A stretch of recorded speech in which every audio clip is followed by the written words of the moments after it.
Hey everybody, it's been a little while since I've done a video. It's been really a crazy, hectic few weeks, that's for sure. I want to go over the final weeks for EDU 250. And so you see in front of me the screen. This past week, you had a module on teacher effectiveness, and I eliminated the discussion forum for this week. With Blackboard being wonky and kind of being crazy sometimes, I thought this might be a good thing to do. So it's just reading the chapter. There's a little narrated PowerPoint to go along with that, and I'm assuming most of you have completed that already. And then this week, 11:20, which is tomorrow, today's Tuesday, so tomorrow's Wednesday, you're going to read chapter 12, and I've given you a little narrated PowerPoint there, about 5 minutes. It's not very long. And this is your last discussion forum for this class, and it's a group discussion, and your last wraps will be due as well, coming up on the week after the 20th, which would be the 28th. So your wraps kind of came back to back this time. Unfortunately it did. It's just the way it worked out. So the wraps will be due on the 27th. Okay, and then I want to go back here and look at this one. This is the last before the final, chapter 13. And then I wanted to talk a little bit about main certification and praxis preparation. I also want to point out that in your text, in one of the Appendix 1, there is some information about teacher competency exams and praxis sample test questions. In particular, it gives you some practice questions from the Principles of Learning and Teaching for high school. It'll be good for you all to take a look at that because the PLT is quite different from the Praxis Core and the Praxis 2. So let me back up just a little bit. If you are in a teacher preparation program, you have to pass 3 standardized exams in order to be certified. The first one is the Praxis Core or Praxis 1. Praxis Core replaced the Praxis 1 this fall, but the state will still accept Praxis 1 test scores until 2018. So if you've already taken the Praxis 1 or part of the Praxis 1, no worries, you can use those scores and you can retake parts of the Praxis 1 if you need to. Those of you who are just entering the education pathways will want to do the Praxis Core. Both tests consist of 3 subtests, one in mathematics, one in reading, and one in writing. And this needs to be done relatively soon in your educational and preparatory work. For elementary ed students, you need to pass Praxis 1 or Core before enrolling in the upper level methods courses from Presque Isle. This is a new requirement that has gone into effect this year. We're being very lenient for those of you who are already in the pathways, but encouraging you, strongly encouraging you to get that test done. It is a gatekeeper. In other words, if you don't pass it, you don't get to go on. And then Praxis 2 Praxis Core is the same for everybody.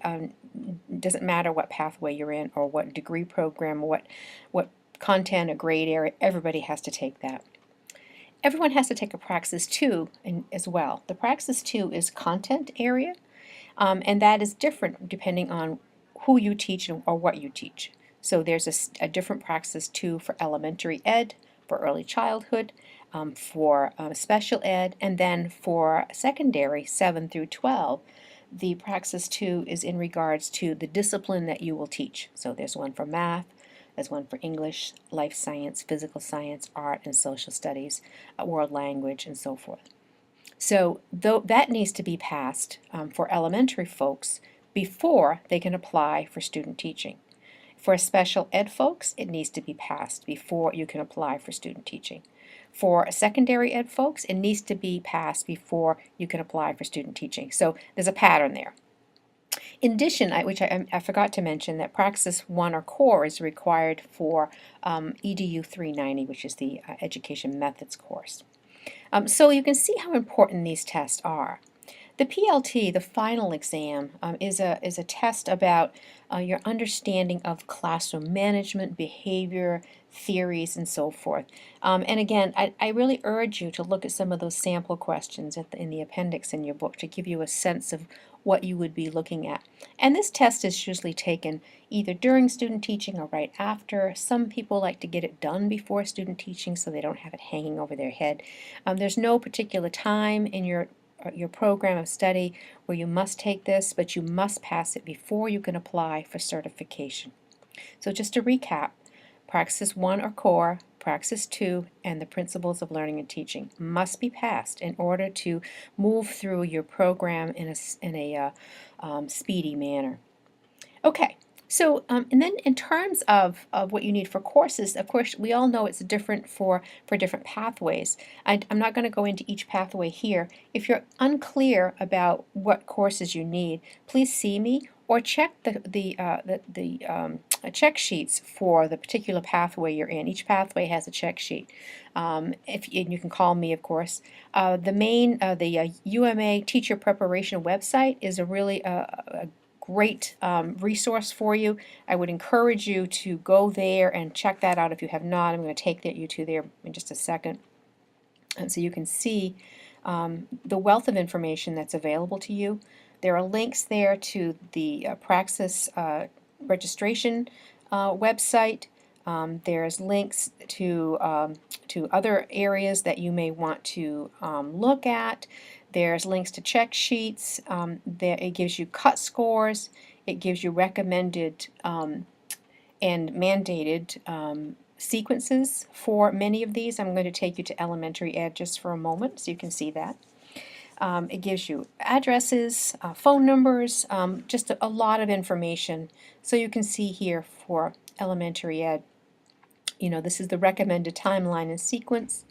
It tells you when the courses are offered through Presque Isle, which courses UMA offers, and just a nice sequence in helping you think about there. And when you get to student teaching, the applications are here, and so forth and so on. So do look at this. There's a lot of good stuff there.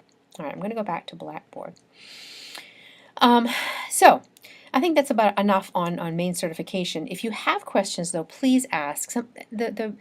It can be really difficult to navigate, and you think you've got it down pat, and it's not, and there's something missing. Pursuing teacher certification is not just obtaining a baccalaureate degree. There are a lot of other pieces that go to it. So that's why I'm here, to support you and help you and guide you and give you some advice and so forth and so on. So please use me. And the advising centers are also very good at this as well. And if you're at one of the outlying centers, you're still, feel free to use your center advising, but please use me as well. And oftentimes they'll call me anyway, so you might as well go right to the horse's mouth if you can. And I'm more than happy to help all of you.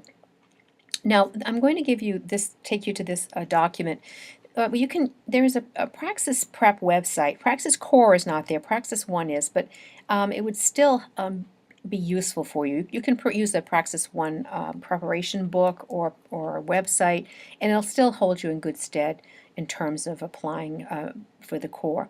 Okay, so I've updated this. It was outdated, and so this gives you instructions to go to this particular website and to set up an account with the Learning Express library, which is available to all users in the state of Maine, and it gives you the information on how to do this. And there's pictures and screenshots to take you there. And as you can see here, once you get to this point, you can choose Prepare for the Praxis 1, Praxis 2, and so forth and so on. So it's the Praxis 1 and 2, and there are some prep materials available here that can assist you. So by all means, download that document so that you can do that. In terms of other Praxis prep, if you go to the ETS website, they have pretty extensive PDFs for the three subsets of the new core. I wouldn't print them all out. They're like 60 and 70 pages each, but you can download them to your computer and read them at your leisure. It gives you a breakdown of what kinds of questions and the number of questions in each category, and I highly recommend that you look at those. The ELA and Math Secondary Ed have been updated to align with the Common Core state standards. So those of you who are going to those content areas, you'll want to look very carefully at the new test materials for that as well. So again, if you have any questions, by all means, please let me know.